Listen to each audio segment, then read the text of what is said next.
भोला भंडारी आया, भोला भंडारी आया, मोहन तेरे नगरे में भोला भंडारी आया, मोहन तेरे नगरे में।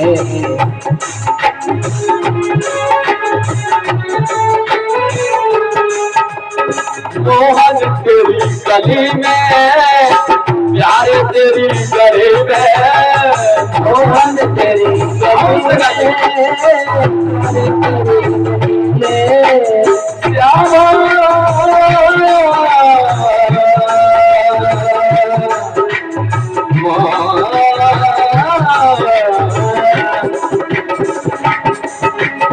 मोहन तेरी गली में, श्यामा तेरी गली में, मोहन तेरी गली में, श्यामा तेरी गली में। दर्शन करने में आया, दर्शन करने में आया, मोहन तेरी नगरी में।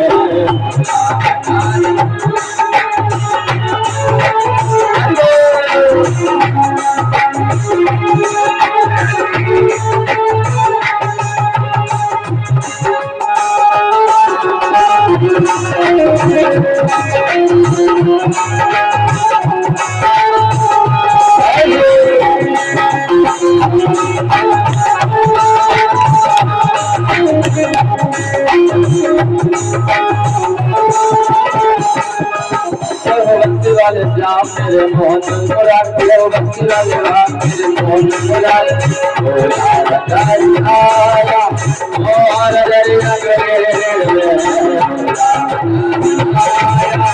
मोहन तेरी नगरी में, भंडारी आया, मोहन तेरी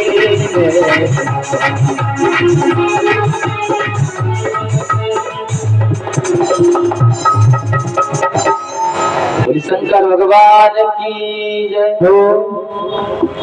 इधर भगवत तुम्हें सज्जनों, भोले बाबा मदारी का वेश धारण करके गले में सर्प लटक रहे हैं, भुजंग गले में भुजंग है, मुंडों की माला है, सिर पर मस्तक पर ललाट पर चंद्रमा विराजमान है।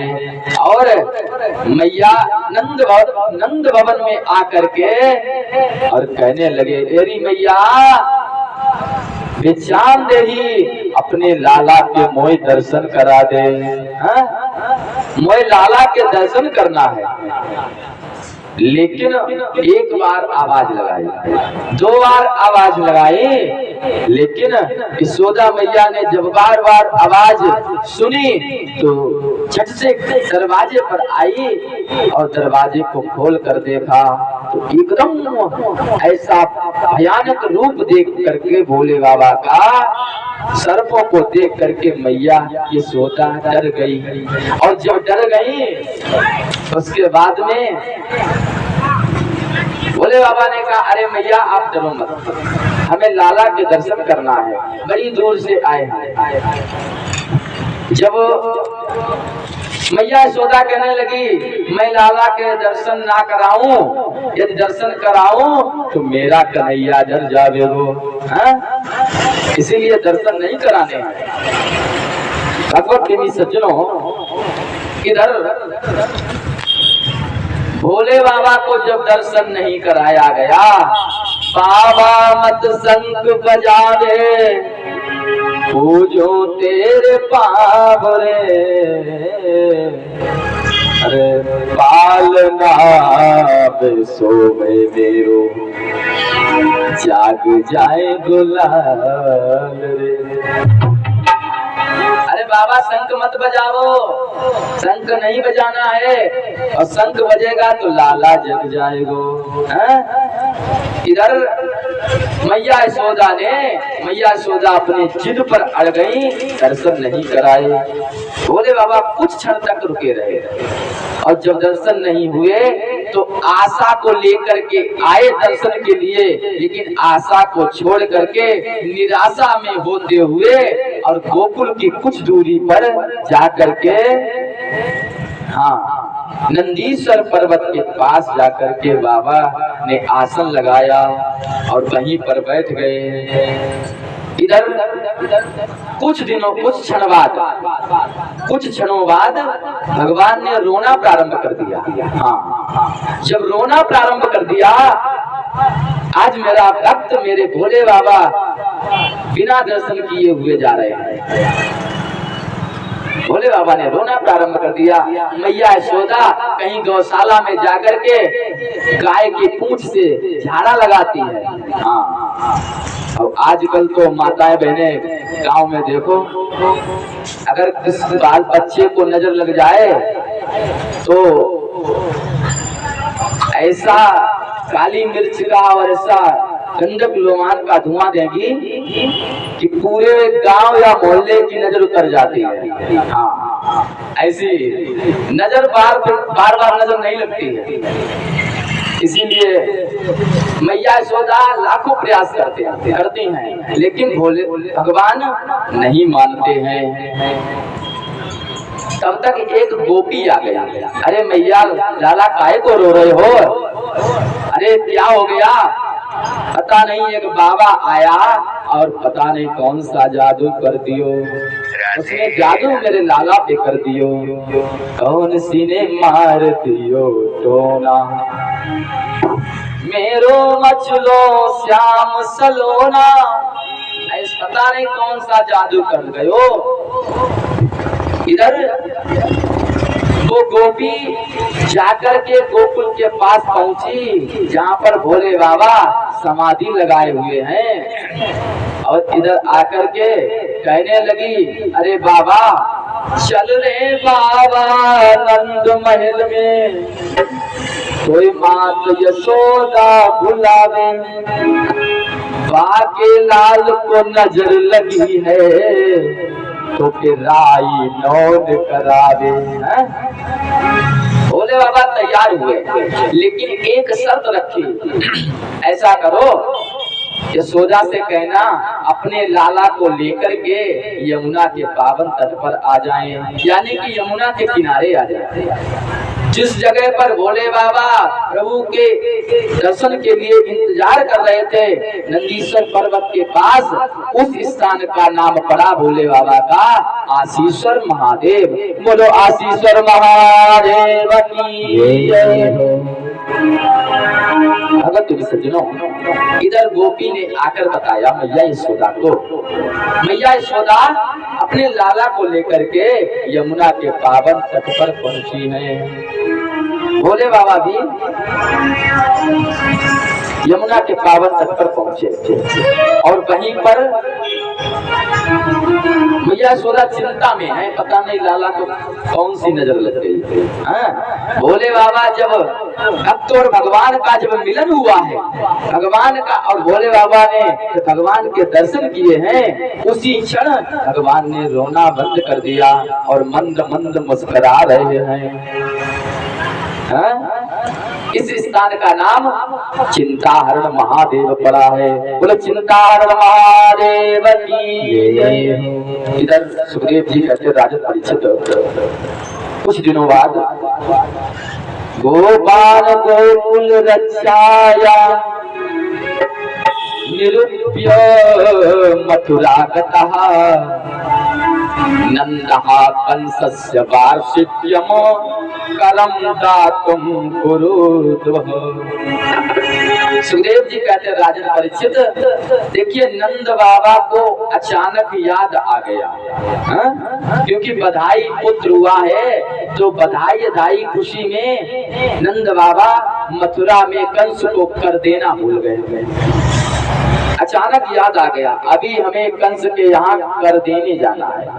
देखिए प्रजा पहले भी राजा महाराजा को कर दिया करती थी, जैसे हम लोग आजकल सरकार को टैक्स देते हैं, पैसे।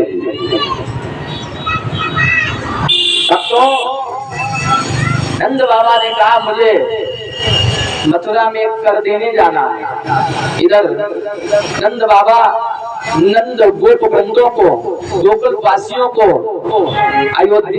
गोकुल की जिम्मेदारी को उपनंदों को सौंप करके, हाँ, और नंद बाबा मथुरा को जा रहे हैं। मथुरा में जाकर के और खुशहाल में अपने मित्र वसुदेव जी से मिले हैं। हाँ? जब मित्र मिलता है, आज वसुदेव जी ने नंद बाबा को गले से लगा लिया। हाँ? मानस में बाबा गोस्वामी कहते हैं, जैन मित्र दुख होई दुखारी, जैन मित्र दुखारी, जैन मित्र दुख होई दुखारी,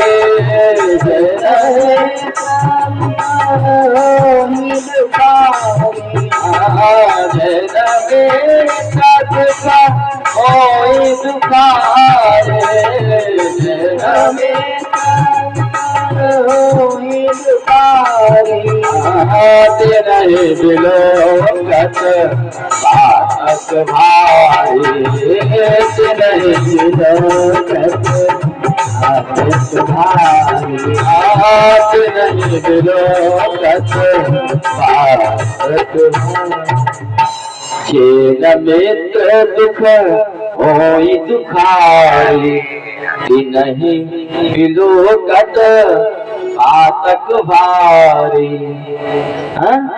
मित्र को देख करके दुख दूर हो गया।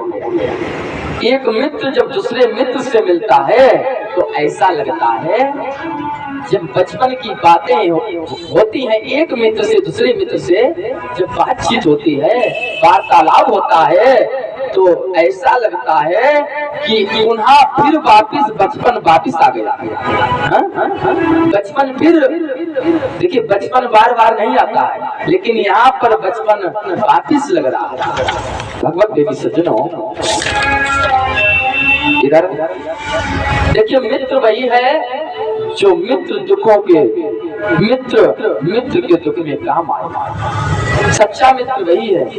आपत्ति के समय जो मित्र साथ दे वही मित्र है, और ऐसा मित्र नहीं चाहिए कि जब खुशी महोत्सव हो, जब मित्र खूब मौज मस्ती में हो तो मित्र साथ में हो, और जब कोई दुखों का पहाड़ टूट जाए तो मित्र चला जाए। ऐसा मित्र नहीं, ऐसा मतलबी यार कहते हैं। मानस में बाबा गोस्वामी बताते हैं, धीरज धारा मित्र धीरज धारा मित्र धीरज धारा धीरज धारा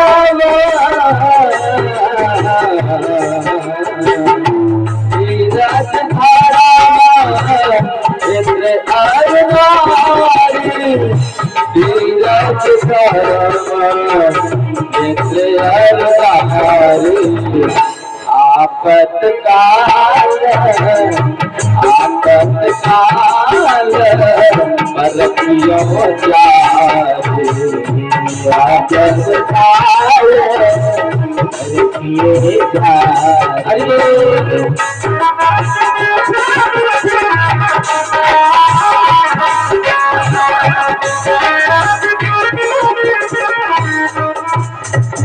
धीरज धर्म मित्र अरुणारी, आपत्काल पर रखी हो चारी। आपत्ति के समय आप अपने धर्म को आजमा लें, आपत्ति के समय आप अपने धैर्य को आजमा लें, धीरज को आजमा लें, और आपत्ति के समय, दुख के समय आप अपनी पत्नी को, अपनी गृहिणी को आजमा लें, आपत्ति के समय आप अपने मित्र को आजमा लें। वही सच्चा मित्र है जो विपत्ति के समय, दुख के समय साथ दे, वही मित्र है, वही सच्चा मित्र है। भागवत में वेद व्यास जी लिखते हैं आपत्ति के समय किन किन की परीक्षाएं होती हैं, वही मित्र है। धनंजय हाटक संपरीक्षा रणजिरे शस्त्र व्रताम परीक्षा। राजा की परीक्षा युद्ध में होती है, शस्त्र की परीक्षा, शस्त्र अस्त्र की, राजा की परीक्षा युद्ध रण क्षेत्र में होती है। विपत्ति काले गृहिणी परीक्षा, और आपत्ति के समय, विपत्ति के समय पत्नी की परीक्षा आपत्ति के समय होती है। और जो विद्यावान होता है, भागवत कोई साधारण नहीं है, तो विद्यावताम भागवते परीक्षा। विद्यावान वही है जो भागवत श्रवण करता है। भगवत देवी सज्जनों, इधर मित्र के दुखों को दुखित ना होता हो उसे दोष लगता है। वसुदेव जी बोले, हे नंद बाबा, अगर तुमने, देखिए वसुदेव जी महाराज बटेश्वर के रहने वाले हैं, राजा जदू के पौत्र हैं, और सूरसेन के पुत्र हैं, और बटेश्वर के रहने वाले हैं। वसुदेव जी महाराज ने ज्योतिष में मर्मज्ञ हैं, विद्वान हैं। कहा ऐसा करो नंद बाबा, यदि कंस को कर दे दिया हो तो गोकुल को जाओ, गोकुल में घटना घटित होने वाली, उत्पात होने वाला। नंद बाबा ने इतना सुना तो गोकुल से, मथुरा से गोकुल की ओर जा रहे हैं। इधर कंस ने अपनी बहन पूतना को ब्रजमंडल में भेज रहा है, जाओ और 6 महीने के 1 साल के जितने भी छोटे बच्चे हैं, शिशु बालक हैं, वो ब्रजमंडल में रहना जाए, उनको सबको खाकर आओ, सबको मार करके आओ। इधर कंसेन प्रहिता घोरा पूतना बालघातने शिशोचार निघ्नन्ते पुरग्राम प्रजादिषु। शिशुचार निघ्नन्ते, शिशु बच्चों को हनन करके और पूरे ग्राम, पूरे ब्रजमंडल को बालकों से हीन कर दो। भगवत देवी सज्जनों, कंस के द्वारा भेजी हुई पूतना क्रूर राक्षसी। पूतना का अर्थ है जिसके पूत ना हो, पूतना। और जिसके पूत ही नहीं उसे क्या ममता होगी? तो ममता का मतलब क्या जाने? मानस में बाबा गोस्वामी कहते हैं, जाते पद नहीं परी बीमार,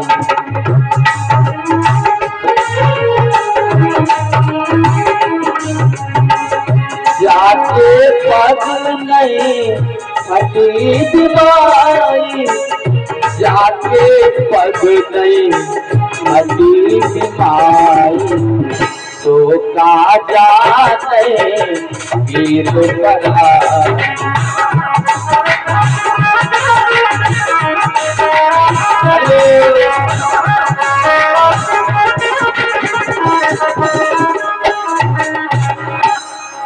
जाके पग नहीं फटी बीमारी, जिस पर दुख ना पड़ा हो वो क्या जान सकता है। वैसे ही पूतना पुत्र की ममता को क्या समझे। भगवत देवी सज्जनों, पूतना ब्रजमंडल में आ गई और इसने एक सुंदर स्त्री का भेष बनाया, अपना भेष छिपा लिया।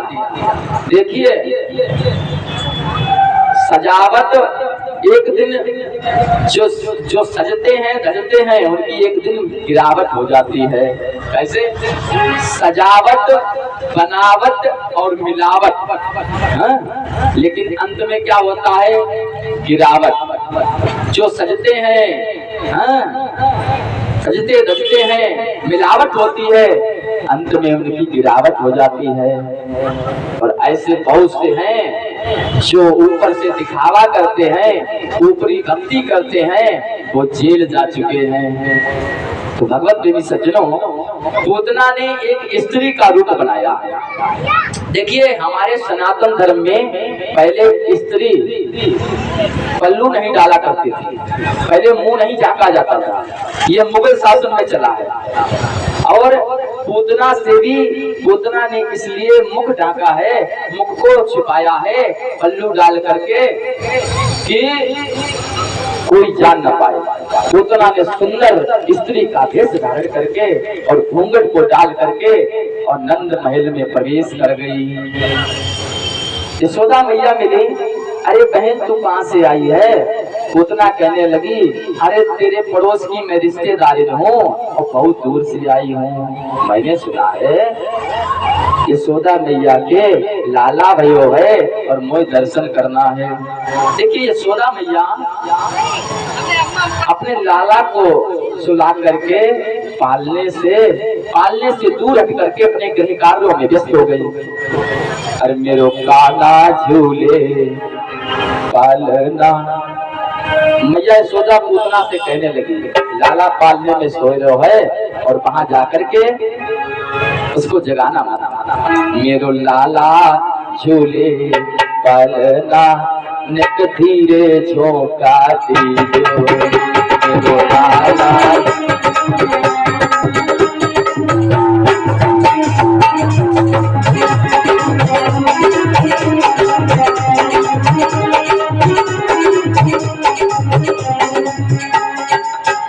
मेरो लाला मेरो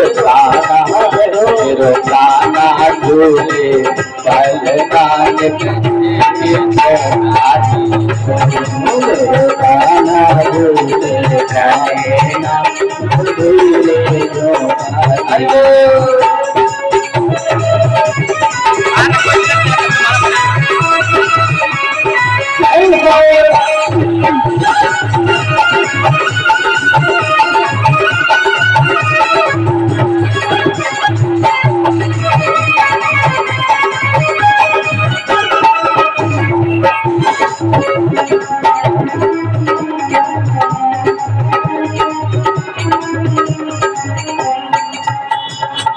इधर पूतना पहुंची है पालने के पास, और देखिए भगवान ने पूतना को देख करके अपने नेत्र बंद कर दिए, आंखें बंद कर ली।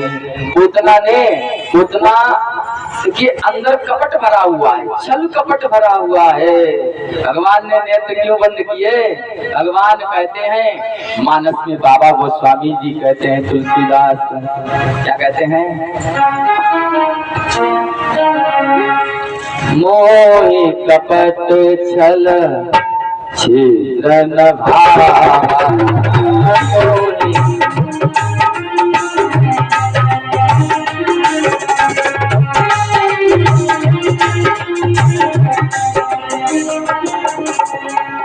निर्मल जन सो मोहि पावा, निर्मल जन सो मोहि पावा, निर्मल जन सो मोहि पावा, निर्मल जन सो मोहि पावा। मोहि कपट छल छिद्र न भावा, मोहि कपट छल छिद्र न भावा, मोहि कपट छल छिद्र न भावा। निर्मल मन जन सो मोहि पावा, मोहि कपट छल छिद्र न भावा। भगवत प्रेमी सज्जनों, इधर पूतना ने भगवान को गोद में ले लिया और अपने स्तनों को पान कराना चाहती है। भगवान ने नेत्र बंद क्यों किए? भगवान सब जानते हैं, भगवान को छल कपट द्वेष ईर्ष्या पसंद नहीं है। लेकिन कुछ विद्वान कहते हैं भगवान ने इसलिए नेत्र बंद किए हैं कि भोले बाबा को याद किया है। हे भोले बाबा, पार ये पूतना जो है अपने स्तनों में हलाहल जहर लगा के आई है, और हलाहल आप पान करो, दुग्ध हम पान करेंगे। और कुछ विद्वानों का ये प्रमाण मिलता है, ये प्रमाण देते हैं। कौन सा? भगवान ने नेत्र बंद क्यों किए? इसलिए किए हैं कि त्रेता युग में सर्वप्रथम उद्घाटन जो हुआ है वो महिला स्त्री से ही हुआ है। हाँ, सर्वप्रथम ताड़का से ही वध किया है स्त्री का, और स्त्री का वध करना उचित नहीं है। मानस में बाबा गोस्वामी कहते हैं क्या? चले जात मुनि तिल दिखाए, चले जात मुनि तिल दिखाए, चले जात मुनि तिल दिखाए, चले जात मुनि चले जात मुनि तिल दिखाए, चले जात करे तारका क्रोध कर थाई।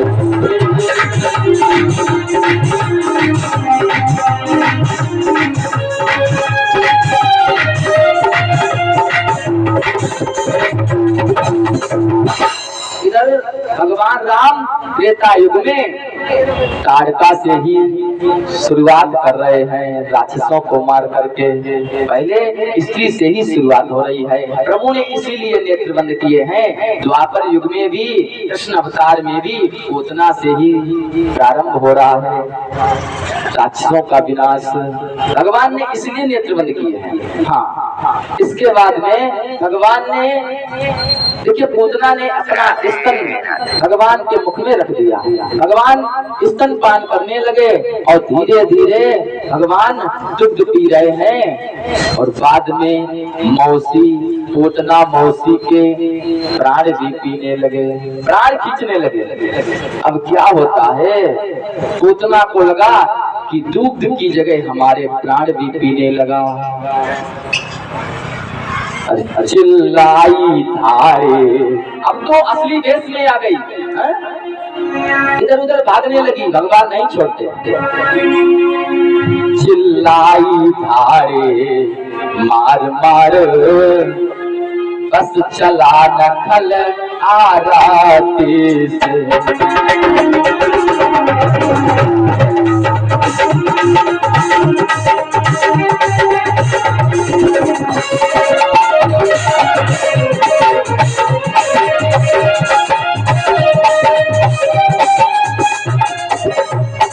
चिल्लाई धारे मार मार, बस चला नखल आराती से। और हाँ, यश दे इस लाला को अब उठा हमारी छाती से।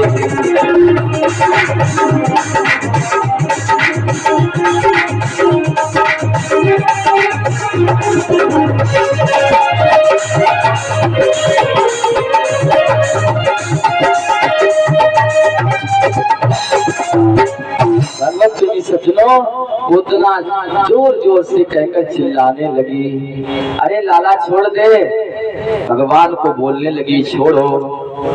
पूतना, जब भगवान ने पूतना को नहीं छोड़ा तो पूतना भगवान को लेकर के आकाश मार्ग में भयानक रूप असली रूप में आकर के उड़ने लगी।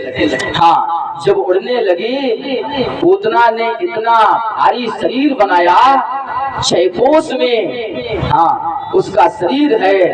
और भगवान ने उसका प्राणांत कर दिया।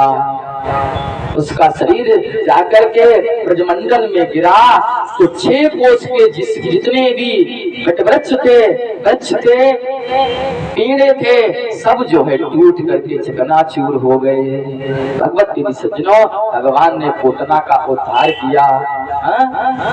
पूर्तनामर्दन भगवान की जय हो। इधर भगवत देवी सज्जनों, गोकुल वासियों ने, ब्रजवासियों ने भगवान कन्हैया पूतना के छाती पर खेल रहे हैं। भगवान ने, गोकुल वासियों ने भगवान को उठाया और ब्रजवासियों ने पूतना के शरीर का अग्निदाह का संस्कार किया। और जब सुगंध निकली तो परीक्षित को शंका हुई। हाँ, शुक्रदाल में परीक्षित जी कह रहे हैं, मुनिदेव ये तो राक्षसी थी, क्रूर कर्कशा थी, लेकिन इसको, इसके शरीर से सुगंधित खुशबू क्यों निकली? तो सुखदेव जी कहते हैं, राजन परीक्षित, भगवान ने इसको माँ की गति प्रदान की, माँ का पद इसको तो दिया है। भगवान कहते हैं, भाव कुभाव अनक आलसहूं, नाम जपत मंगल विसिदसहूं। हाँ, भगवान कहते हैं, भाव से आओ चाहे कुभाव से आओ, मैं उसका उद्धार कर देता हूँ। भगवत के सज्जनों, इधर मैया यशोदा ने, देखिए जब से लाला भयो हुए तब से गोकुल में उत्पात ही उत्पात हो रहे हैं। मैया यशोदा ने पंचगव्य बनाया। देखिए पंचगव्य किसे कहते हैं? गाय के गोबर से गौमूत्र, दही, शहद, घी इनको मिलाकर के पंचगव्य बनाया और लाला को स्नान कराने लगी। सास से रिथा पुरपा सहस्राक्षः सहस्रपात सबोमिगुम सर्वस्तस्विद्वात तिच्छदत संगुलम।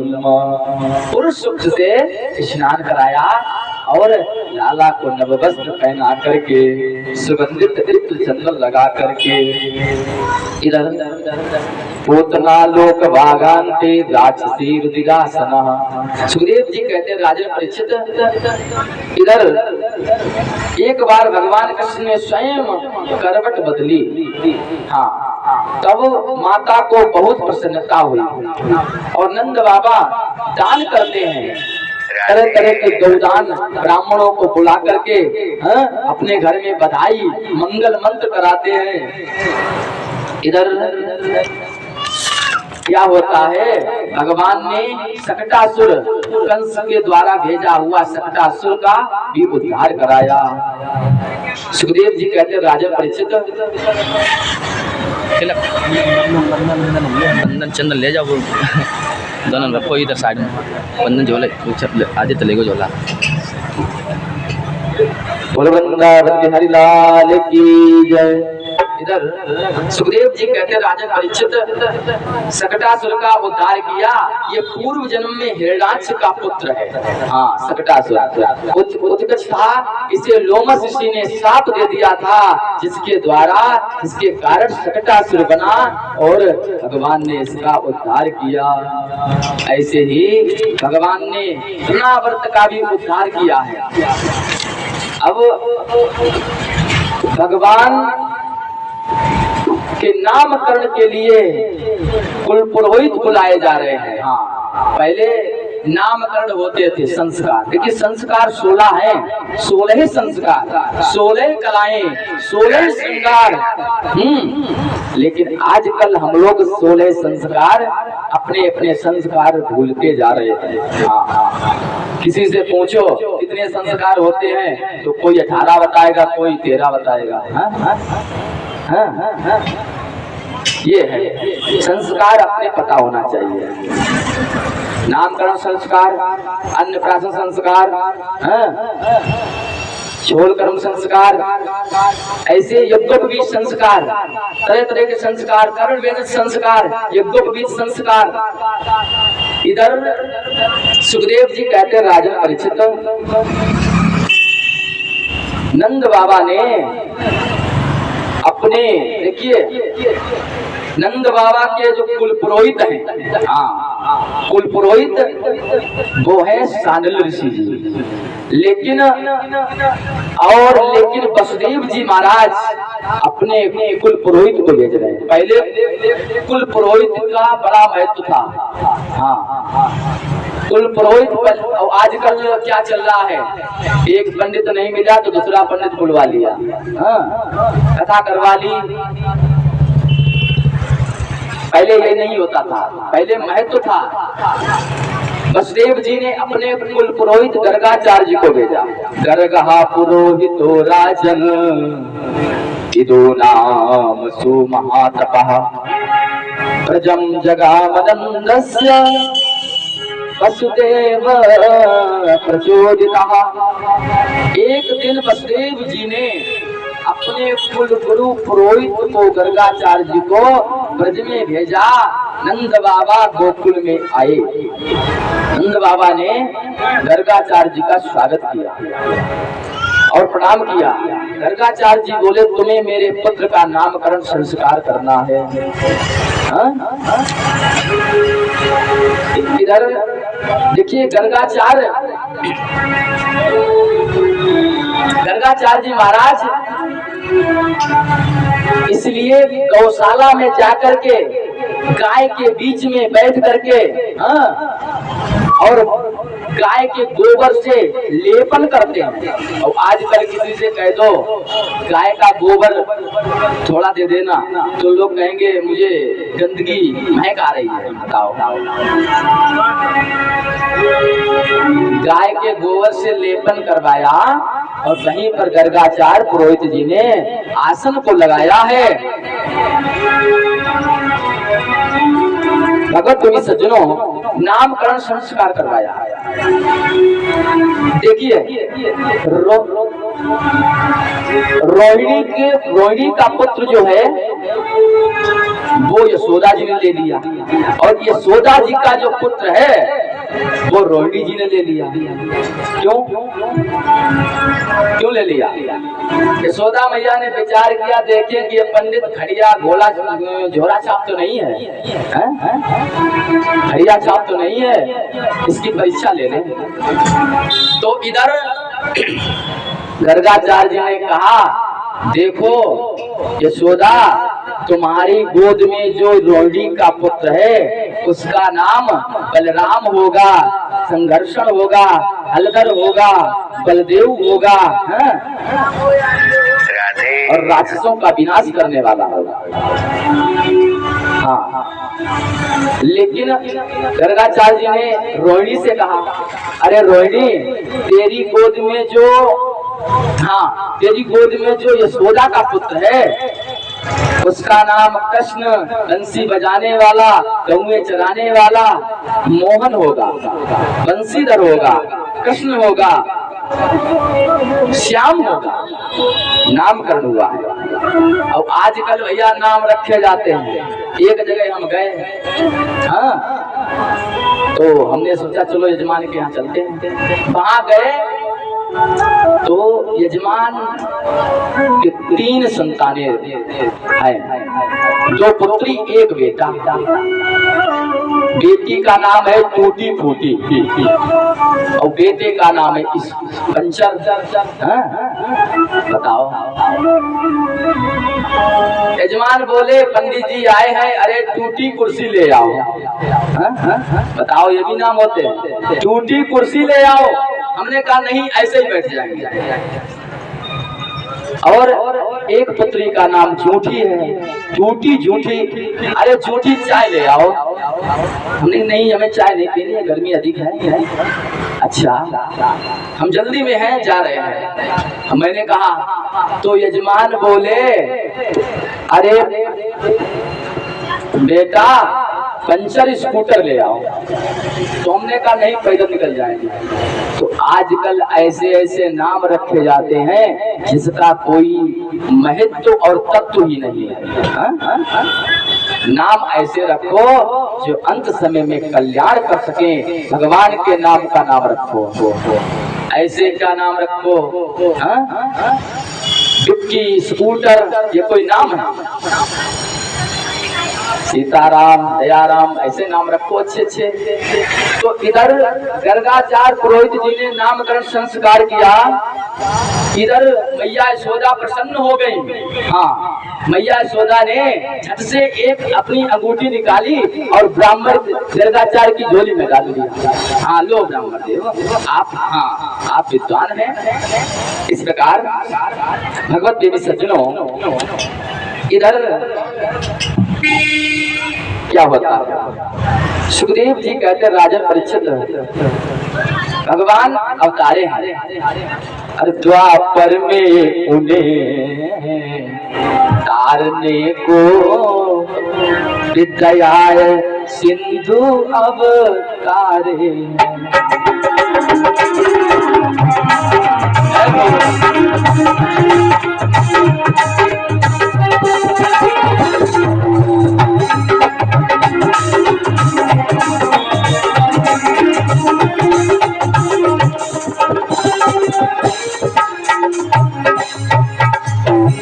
द्वापर में उन्हें तारने को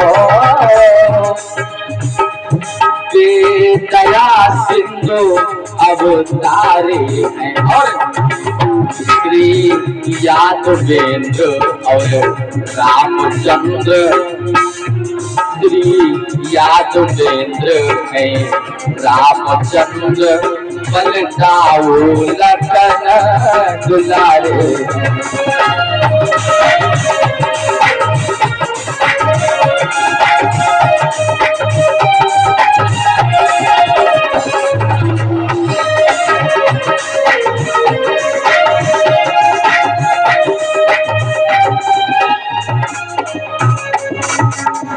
देवी सज्जनों, जो ये कृष्ण है, ये त्रेता युग के साक्षात राम हैं।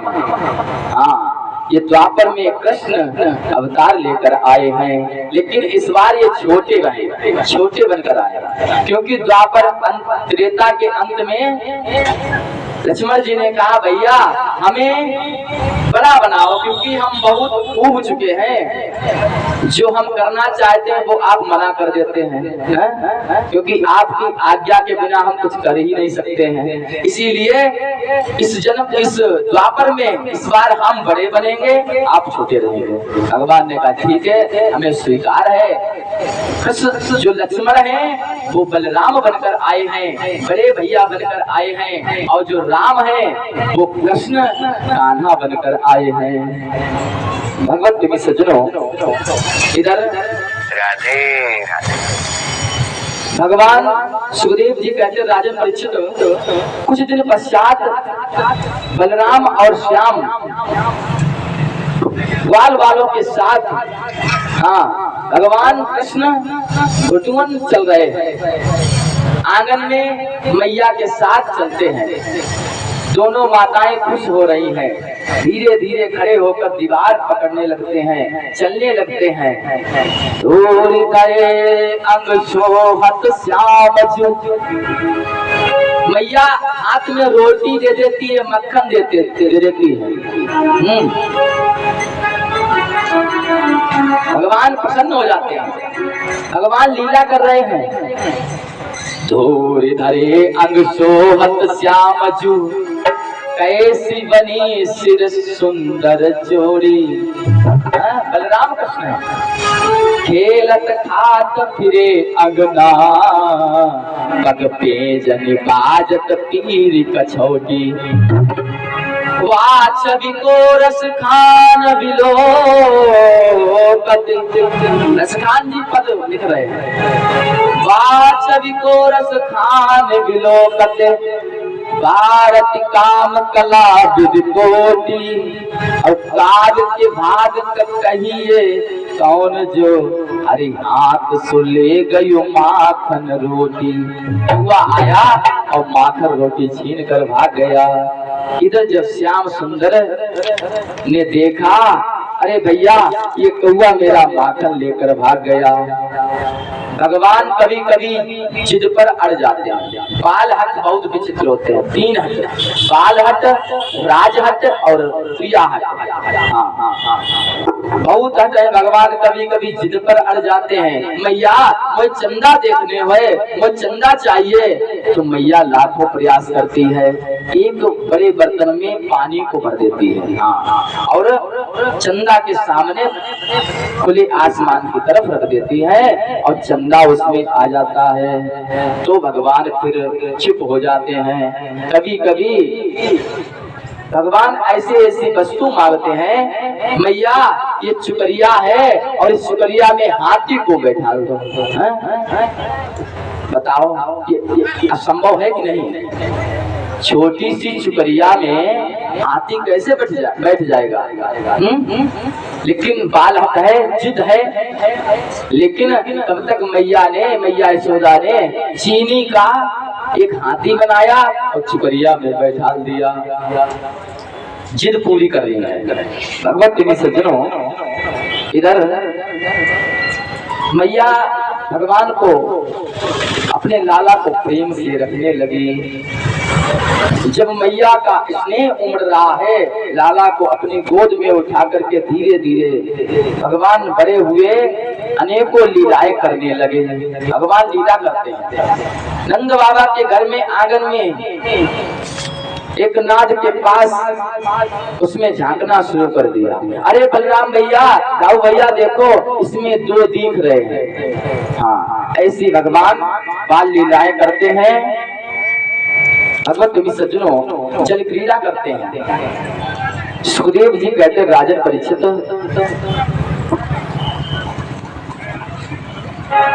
सुखदेव जी कहते राजन परीक्षित, जब भगवान ऐसी लीला करते हैं तो मैया यशोदा का दिल गदगद हो जाता है, मन प्रसन्न हो जाता है। खुशी की वजह से गोपियों को, ग्वालिनों को दान देती हैं।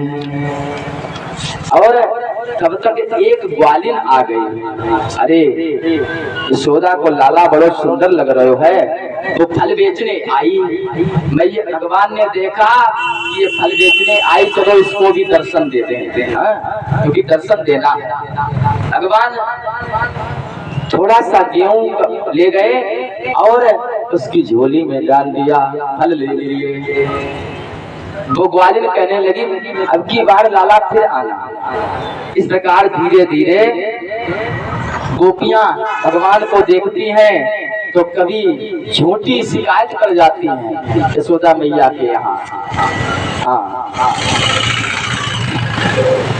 ऐसे छोटे छोटे हाथों से कभी कभी भगवान कन्हैया गोबर के तसले को, छपरिया को उठाने लगते हैं। मतलब हाथ नहीं पहुंचते हैं, फिर भी उठाते हैं, सहारा करते हैं। गोपी ने फिर से बुलाया, प्रभु ने कहा, हम तेरे नौकर नहीं हैं, हाँ बार बार हमें मत बुलाओ। तो गोपी कहने लगी, तो आने पड़ोगो, नहीं आए, देखे नहीं आते हो। एक दिन मैया यशोदा ने प्यारे प्रभु को स्नान कराकर सुंदर वस्त्र आभूषण पहना करके, कमर में करधनी, पैरों में घुंघरू, माथे में काला तिलक लगाया, क्योंकि नजर ना लग जाए। ऐसा सुंदर स्वरूप बनाया है। ओ बाके बिहारी लाल, तू इतना ना करियो श्रृंगार, नजर तो लग जाएगी, नजर तो लग जाएगी, नजर तो लग जाएगी, नजर तो लग जाएगी। बाके बिहारी